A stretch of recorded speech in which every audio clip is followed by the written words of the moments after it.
past couple of days. What's he able to do right now, and how close is he to? Yeah, I mean, he looks pretty good out there. He's got a brace, moving around better than he was last week, so we're hopeful. All the quarterbacks are taking reps, and we'll kind of see game day who's ready to go. But we have faith in whichever quarterback's out there.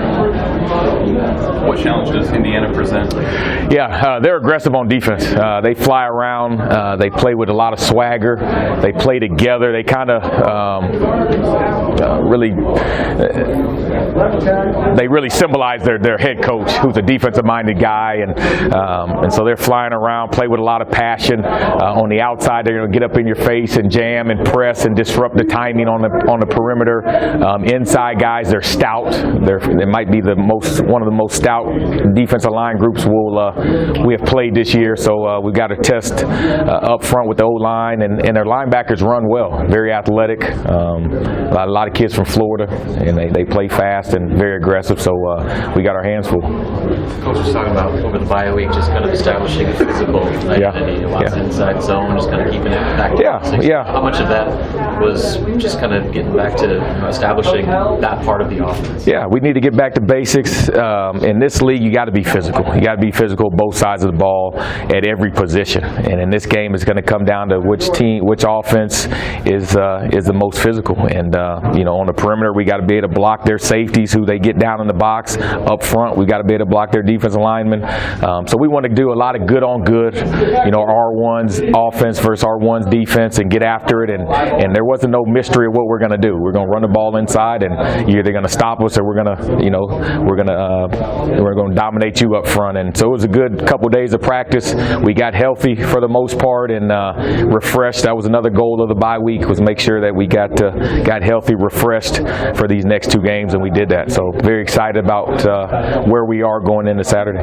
What are the challenges to personnel management when you're down a couple guys here and there, whether it be the injury or not being with the team? This offense revolves around personnel and getting guys the best matchups, and having running backs that can play receivers that can line up in the backfield, athletic tight ends. And so whenever you have some injuries, it kind of limits you a little bit. But all throughout fall camp, we take a lot of reps, and we have our 2s and 3s and 4s taking a lot of reps. And so those guys understand when their number's called, they got to be ready to play and ready to step up. So over the bye week, we got a lot of guys reps. So if their number's called, they'll be ready to make plays and help this team, help this offense, help this team win a game. Without Grease in particular, where does that open anything up for anybody else? Yeah, well, Diedrich will play more. Brody Belt, you'll see. Wandell will play more at running back. Ramir, we're hoping to get some run this week.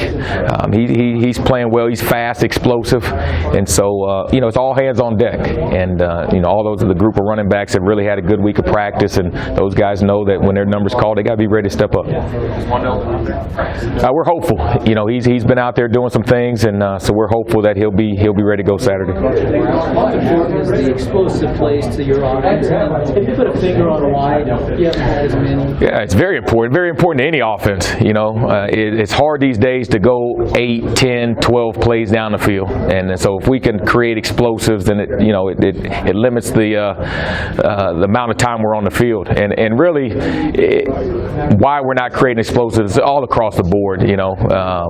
Receivers not running the right route, not getting separation. Offensive line, we got to give the quarterback time a lot of times to create those explosives. The running backs protection. So it's the full unit, and everybody working together, doing the little things. And if we can do that, then this week we've got to create explosive in these guys. They're athletic, they're fast, they're going to give you chances on the outside to make plays, and we've got to make them when our number's called. Do you think you got to move far away in this bye week to be able to maybe address them? Did we do what? I guess to make a lot of progress in this bye week to maybe address some of those things. Yeah, we did. We went back to fundamentals. A lot of it just comes back to fundamentals and execution and details and playing fast. And so we definitely had a good 3 or 4 days of practice, getting back to our fundamentals. Now it's time for guys to go out there and just execute and do what we ask and play fast. And if everybody's on the same page doing their job, then those explosive plays will come.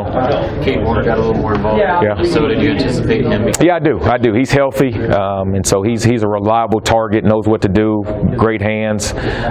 So we just need more consistency out of the receiver position, and he gives you that. So you'll see him more on Saturday. A lot of talk from some of the different positions about young guys getting more of a chance during the bye week in good type situations. Yeah. Were there some receivers? Yeah, I mean, everybody got reps. So Jamie Nance got reps, and did a good job. To Marion Houston, and even like not Jerron Whittier, but Javon McQuitty got some more reps. And so the more reps you get, especially against our defense, against our number ones, we're trying to get those guys ready. So if their number's called, they'll be ready to go. And we did a good job of that. All right, guys. Thanks, Coach.